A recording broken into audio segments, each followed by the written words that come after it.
जी बिल्कुल, इस वक्त अपडेट है मेरे पास वो वर्सक सेक्टर के हवाले से है और अफगान बॉर्डर टर्मिनल के हवाले से, और बताया गया है सिक्योरिटी सराय की जानिब से कि पाकिस्तान की सिक्योरिटी फोर्सेस की भरपूर कार्रवाइयाँ इस वक्त जारी हैं अफगान तालिबान के खिलाफ, और जो जवाबी कार्रवाई है उसमें अफगान बॉर्डर टर्मिनल पोस्ट और वर्सक सेक्टर में अफगान पोस्ट को भारी नुकसान पहुंचाया गया है। इन दोनों पोस्टों को आप देख सकते हैं फुटेज के अंदर किस बुरे तरीके से डैमेज किया गया है पाकिस्तान की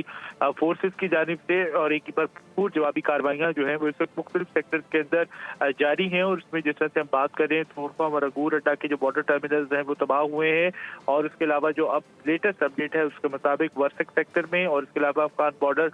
पोस्ट जो है यहाँ पर वर्सक सेक्टर के अंदर उसको तबाह कर दिया गया है, और एक अफगान पोस्ट जो है उसको तबाह किया गया है, और उसके नतीजे में काफी ज्यादा डैमेज जो है अफगान तालिबान को हुआ है, जानी मद में भी और इसके अलावा जो इंफ्रास्ट्रक्चर है उसकी मद में भी। जी सब्सक्राइब करें और बेल दबाएं ताकि कोई खबर रह न जाए।